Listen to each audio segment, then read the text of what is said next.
एक बड़ी सुंदर कथा आती है। क्षीर सागर में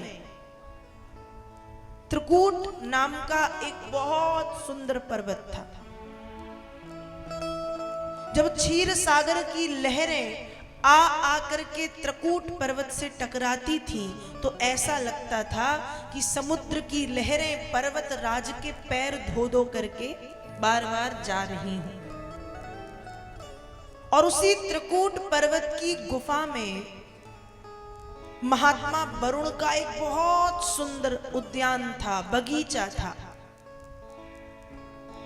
और उस उद्यान में, उस बगीचे में खूब सुंदर बड़े बड़े लहलहाते हुए पेड़ लगे हैं। फल के, फूल के, औषधियों के पेड़ पौधे वहां पर लगे हैं। वेद व्यास जी भागवत जी में लिखते हैं कि महात्मा वरुण के उस उद्यान में ऐसे ऐसे वृक्ष लगे थे कि उन वृक्षों का नाम शायद ही आपने सुना हो। कुछ वृक्षों के नाम हमने सुने हैं, लेकिन कुछ वृक्षों के नाम तो सुने होंगे पर देखे कभी नहीं होंगे। ऐसे ऐसे वृक्ष महात्मा वरुण के उस उद्यान में थे।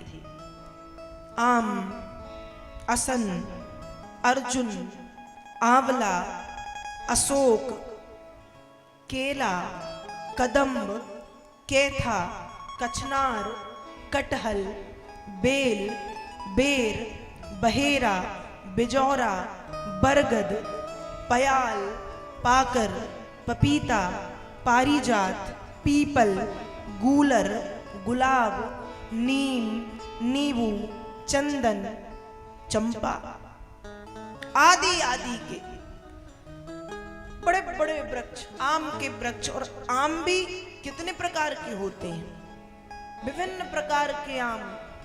उनमें भी बड़े बड़े मीठे मीठे आम के फल लगे हैं। केले के वृक्ष, अमरूद के वृक्ष, नीम के वृक्ष, पयाल, पाकर, देवदारू, दाख इत्यादि के वृक्ष चारों ओर लहलहा रहे हैं। सुंदर सुंदर फूलों के पौधे, औषधियों के पौधे भी चारों तरफ थे। इतना सुंदर महात्मा वरुण का वह बगीचा।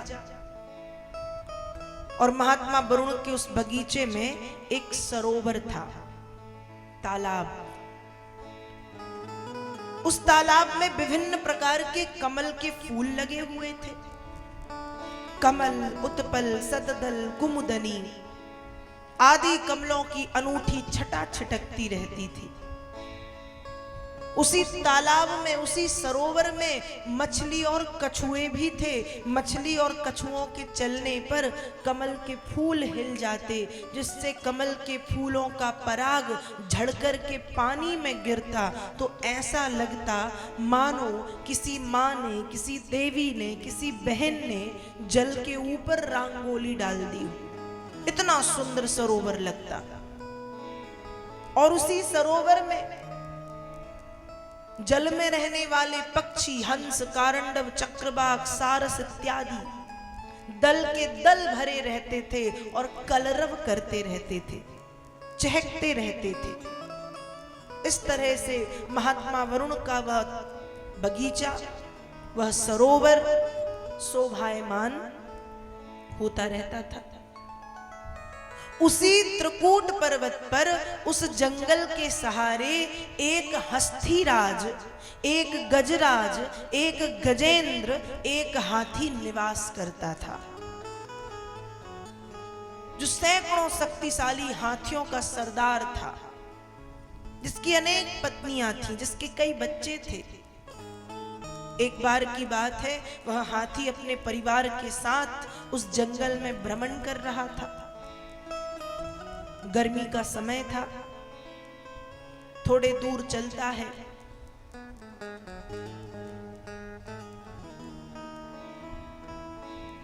उसे गर्मी लगने लगी।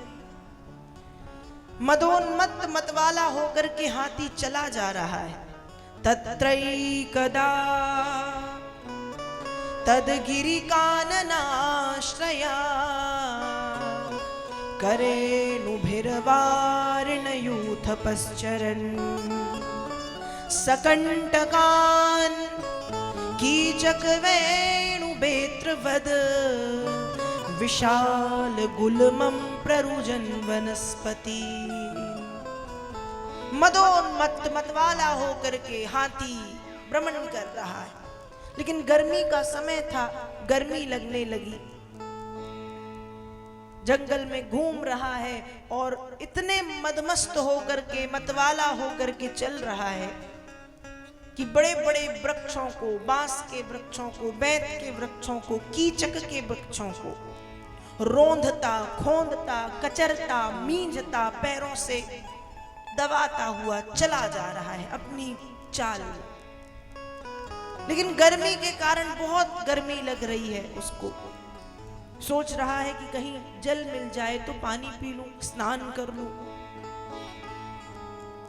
उसी समय जब थोड़ी दूर और वो चला तो कहीं से शीतल मंद सुगंध, वायु का वेग, हवा का झोंका आया और उससे टकराया। गर्मी में पानी भाप बन करके उड़ता है। जब वायु का वेग आकर के उस हाथी से टकराया, वो समझ गया कि यहाँ कहीं पास में कोई तालाब है। वो उस दिशा की ओर आगे बढ़ा जिस तरफ से वायु का पावन वेग आया था। और जब उस दिशा की ओर वह बढ़ता है तो देखता है बहुत सुंदर, बहुत बड़ा तालाब है। सबसे पहले उसने अपनी प्यास बुझाई, फिर अपनी सूंड में पानी भरा, अपने छोटे छोटे से बच्चों को पानी पिलाया। फिर हाथी ने अपनी सूंड में पानी भर भर के सबके ऊपर पानी डालना शुरू कर दिया। मानो हाथी पानी में जल क्रीड़ा करने लगा, जल में खेलने लगा। वो जल क्रीड़ा में उन्मत्त था, मतवाला था, डूब गया था पानी में खेलते खेलते। मतलब आनंद ले रहा था पानी में खेलने का। वो नहीं जानता था कि उसके ऊपर कितनी बड़ी आपत्ति और कितनी बड़ी विपत्ति आने वाली है। क्योंकि ध्यान रखिएगा, व्यक्ति के जीवन में जब आपत्ति आती है तो बता के नहीं आती, पहले से फोन करके नहीं आती, मैसेज नहीं छोड़ती कि भाई साहब या बहन जी अब आपकी बारी है, अब मैं आपके पास आने वाली हूं। दुख बता के नहीं आता, विपत्ति बता के नहीं आती। विपत्ति बिना बताए आती है, और जब आती है तो एक तरफ से नहीं, चारों तरफ से आती है। वो हाथी भी पानी में खेलने में बड़ा उन्मत्त था, मतवाला था, जल क्रीड़ा में मग्न था। वो नहीं जानता था कि कितनी बड़ी आपत्ति उसके ऊपर आने वाली है, कितना बड़ा संकट मंडरा रहा है, कितनी बड़ी विपत्ति आने वाली है। और क्या हुआ?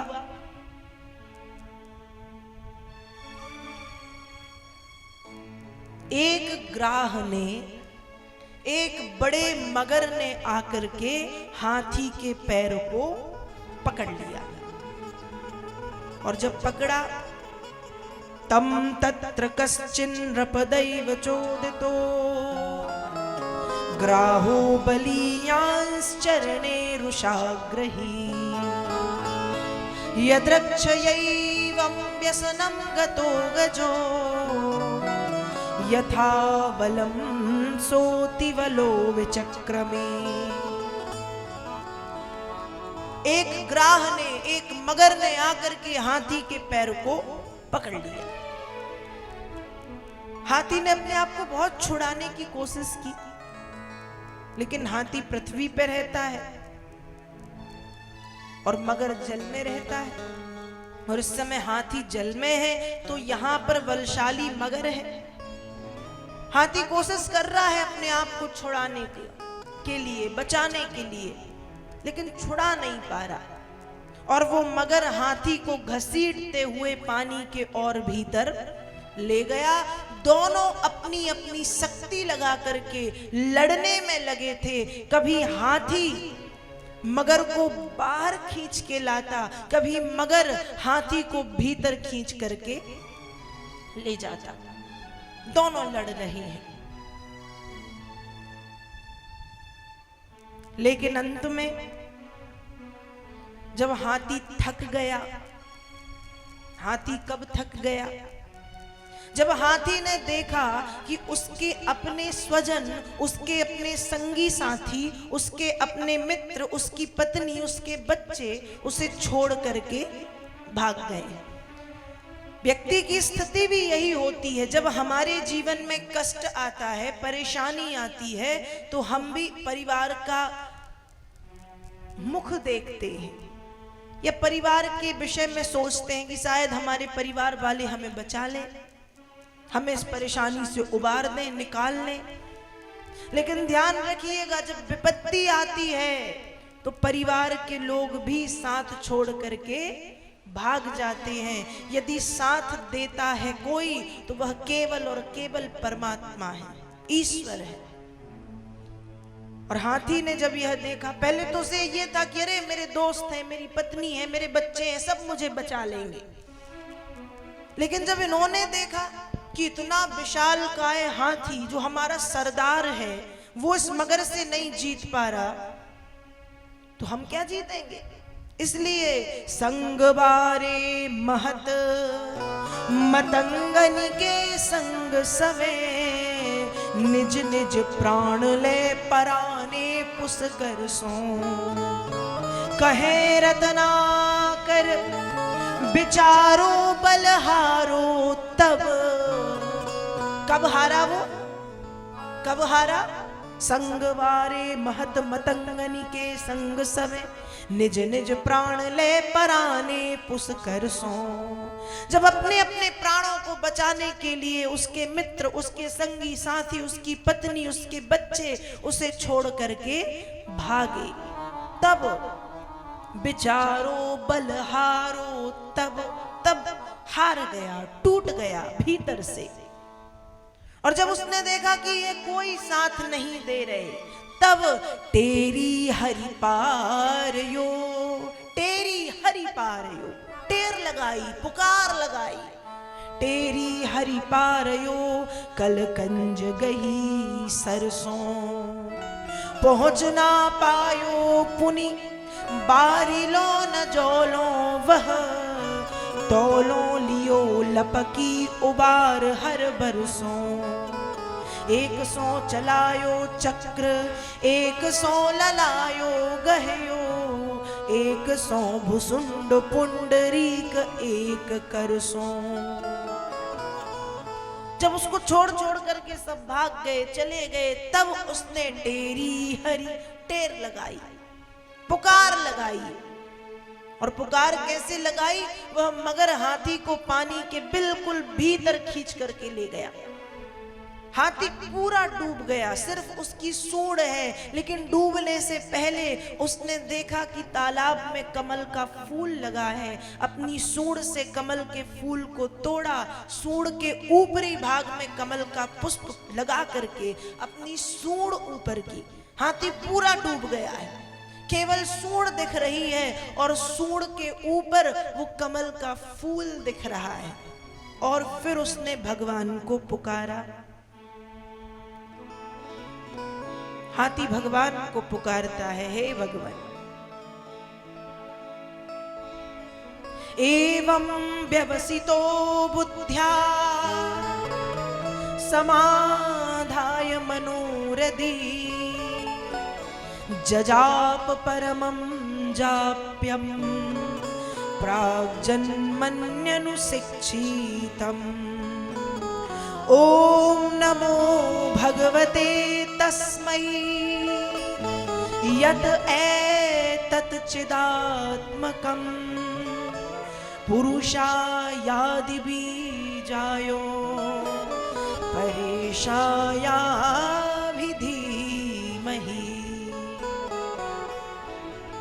इतनी बड़ी आपत्ति में पूर्व जन्म में याद किया गया एक सुंदर स्तोत्र उसको याद आता है। उसने अपने मन को, अपनी बुद्धि को स्थिर किया। मन और बुद्धि को स्थिर करके पुकारता है, हे भगवान, हे नाथ, संसार के समस्त प्राणियों के भीतर आप पुरुष रूप में विराजमान हैं। स्त्री हो या पुरुष, बालक हो या बालिका, वृद्ध हो या वृद्धा, चर हो या अचर, संसार के संपूर्ण प्राणियों के भीतर पुरुषायादि बीजायो, आप पुरुष रूप में विराजमान हैं। हे सच्चिदानंद पाहि माम, पाहि माम, पाहि माम। उसने भगवान को पुकारा। वह हाथी तालाब में पूरा डूब चुका है। सूंड ऊपर है, सूंड में कमल का पुष्प लगा है और वो भगवान को पुकारता है, हे प्रभु, हे भगवान, उबारिए, बचाइए, पाहि माम, पाहि माम। सब छोड़ के चले गए हैं। सोचा था कि ये साथ देंगे, ये घर, ये परिवार वाले, ये पत्नी, ये बच्चे, ये पुत्र, ये मित्र साथ देंगे, लेकिन हे नाथ सब छोड़ करके चले गए हैं। अब केवल आपका ही सहारा है, आपकी शरण में मैं आया हूं भगवान। हे द्वारिकाधीश रक्षा करो, हे प्रभु बचाओ। और जब इस तरह से उसने भगवान को पुकारा,